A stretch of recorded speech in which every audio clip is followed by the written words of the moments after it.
राजपूत सो जाके मैदान में गरम वरना तो सन 47 जी किले लैन बारे जाली राजपूत जनाब की खिदमत दुल्ला नवाब पिंडी का सूरमा जोधा अकबर बादशाह ने मिर्जे निजामुद्दीन नूं फौजा लश्कर दे के भेजा भी दुल्ला नवाब के हथी थोड़ियां पैरी देनियां थोड़े मुश्किल आ के दुल्ले की बांध मेरी कचहरी च पेश कर दुल्ले नवाब चले गए नजूमी कोले उन्हें कहा मैं पुछ पवाना मैदान च जाके जंग लड़नी है जितना या हारना नजूमी ने पाती शक कि दिन दिन तेरी हार दिया दुनिया चौथे में शेर बन गया जी भाजना पावेगा दुल्ले ने कहा दिन दिन चनोड़ शहर नानके रहने सी उत्थे कट्टे आने घोड़ी का सवार होकर फड़ के घुट की बाग जब हवेली का बूहा लगन लग्या दुल्ले नवाब की बीवी राणी भुल्लना नाम सी वो घोड़ी की बाग फड़ के दुल्ले नाल दो गल्लां करदी है भी कहां में सूरमा कहां में जोधा आ किहड़े काम करन लगे मुगलों दी फौजां उतरियां तो घोड़ी ते चढ़ के चले सुन के जी फड़ के घोड़ी की बाग मैं पूरा भुल्लर बनना मेरे नक चों कोका डिग पिया मैं टेटू रह गया कन्न मैं पिट पिट कमली हो गई छाती सिड़दी भाटा छड़ के ना जावी तुलिया मुगल लैन के बन नित मरदा नु हमले तू खैर खुदा तो भंग इस कली बुला जे तू की हो गई फिर मेरी जाते है सानू आज कैसे काम करती है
ਨਵਾਬ ਚਨੋੜ ਸ਼ਹਿਰ ਨਾਨਕਿਆਂ ਦੇ ਭੱਜ ਗਿਆ। ਦੁੱਲੇ ਨਵਾਬ ਦਾ ਭਾਈ ਸੀ ਮੇਰੂ ਕੋਸ ਸੀ।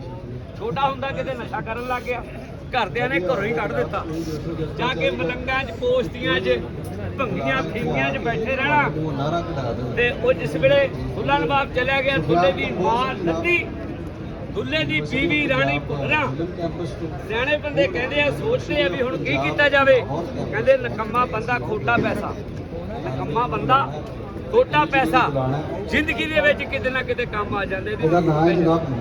ਉਹਨੇ ਕਿਹਾ ਮੇਰੂ ਪੋਸਤੀ ਨੂੰ ਲੈ ਕੇ ਦੁੱਲੇ ਨਵਾਬ ਦੀ ਰਾਣੀ ਭੁੱਲਣਾ ਉਹਦੀ ਮੇਰੂ ਪੋਸਤੀ ਨੂੰ ਲੈਣ ਵਾਸਤੇ ਤੁਰ ਪਈ। ਇਸ ਵੇਲੇ ਚਲੀ ਗਈ, ਜਾ ਕੇ ਦੇਖਿਆ ਮੇਰੂ ਨੇ ਨਸ਼ਾ ਕੀਤਾ ਹੋਇਆ, ਗੋਡਿਆਂ 'ਚ ਸਿਰ ਦਿੱਤਾ ਹੋਇਆ ਤੇ ਉਹਨੂੰ ਪਤਾ ਹੀ ਨਹੀਂ ਦੁਨੀਆ ਜਹਾਨ ਕਿੱਥੇ ਵੱਸਦੀ ਹੈ। ਨਸ਼ਈ ਜੋ ਸੀਗਾ। ਲਓ ਜੀ, ਘਰ ਤੋਂ ਭੁੱਲਣਾ ਤੁਰ ਪਈ। ਪਹਿਨ ਕੇ ਨੱਥ ਬਲਾਕ ਸਾਕੀ ਖਾਨੇ ਜਾ ਕੇ ਮਾਰੀ ਮੇਰੂ ਨੂੰ ਹਾਕ। ਸਵੇਦੇ ਦਰ ਸੁੱਤਿਆ ਜਿਹੜਾ ਮੇਰੀ ਮੈਂ ਵਾਂਗ ਸੁਣਾਈਆਂ ਤੇਰੇ ਲੱਗੀ ਬਦਨ ਨੂੰ ਖਾਕ। ਆ ਤਾਂ ਚਲੀਏ ਘਰ ਨੂੰ, ਤੇਰੇ ਕੱਪੜੇ ਕਰਨਾ ਸਾਫ, ਤੈਨੂੰ ਟੋਟੇ ਦੇਵਾਂ ਪੀਣ ਨੂੰ ਦਾਰੂ ਦੇ 2 ਗਲਾਸ। ਚੰਡੂ ਜਾਸੜਾ ਪੀ ਕੇ ਉਹਦੀ ਨਸ਼ਿਆਂ ਵਿੱਚ ਮਸ਼ਤਾਕ, ਤੂੰ ਦੇਵਰ ਮੇਰਾ ਸੂਰਮਾ, ਛੋਟੀ ਭੈਣ ਦਾ ਲਿਆ ਦੂੰ ਸਾਕ। ਮੈਂ ਪੌਂਦੀਆਂ ਰੱਬ ਦਾ ਵਾਸਤਾ ਮੇਰ ਖਾਂ ਅੱਜ ਦਿਖਾ ਦੇ। ਹੋਇਆ ਬੈਠਾ ਜਦ ਉਹਨੇ ਦੇਖਿਆ ਵੀ ਇਦਾਂ ਮੇਰੀ ਭਾਬੀ ਖੜੀ ਹੈ, ਉਹਨੂੰ ਦੇਖ ਕੇ ਕਹਿੰਦਾ ਤੇਰਾ ਪੇੜਾ ਕਰ ਕੌਣੇ ਸੱਤਿਆਨਾਸ਼ ਹੀ ਅਮਲੀ ਦੀ ਲੈਣ ਆਈ ਹੈ। ਤੈਨੂੰ ਨਹੀਂ ਪਤਾ ਇੱਥੇ ਸਾਰੇ ਪੋਸਟ ਬੈਠੇ ਕਹਿੰਦੀ ਮਰ ਜਾਣਿਆ, ਤੇਰਾ ਭਾਈ ਦੁੱਲਾ ਨਵਾਬ ਚਨੋੜ ਸ਼ਹਿਰ ਨਾਨਕਿਆਂ ਨੇ ਚਲਾ ਗਿਆ, ਤੂੰ ਉੱਠ ਕੇ ਕੁਛ ਕਰ ਮੁਗਲਾਂ ਦੀਆਂ ਫੌਜਾਂ ਉਤਰੀਆਂ। ਉਹ ਕਹਿੰਦਾ ਸਾਰੀ ਜ਼ਿੰਦਗੀ ਇਹਨਾਂ ਨੇ ਘਰੇ ਨਹੀਂ ਵੜਨ ਦਿੱਤਾ। ਅੱਜ ਗੋਲੀਆਂ ਖਾਣ ਦੀ ਵਾਰੀ ਆਈ ਤਾਂ ਮੇਰੂ ਪੋਸਤੀ ਕਹਿੰਦੇ ਆ ਗਏ। ਕਹਿੰਦੇ ਇਹਦੇ ਨਾਲ ਤਾਂ 2 ਗੱਲਾਂ ਕਰ ਲਈ।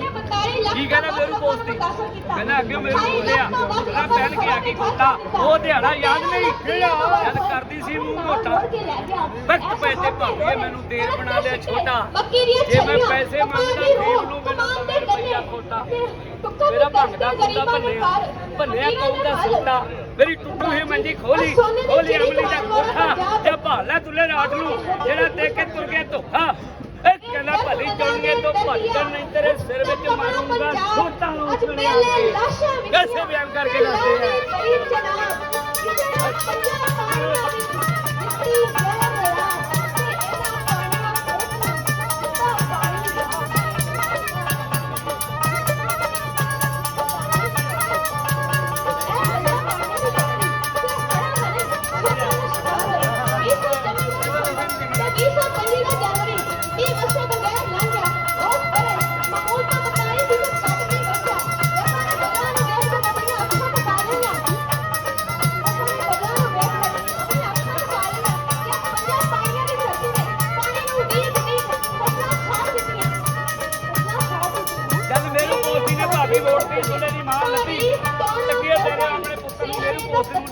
चली गई हूं भला किस तरह जाती है ठगी खाने। चल बेटी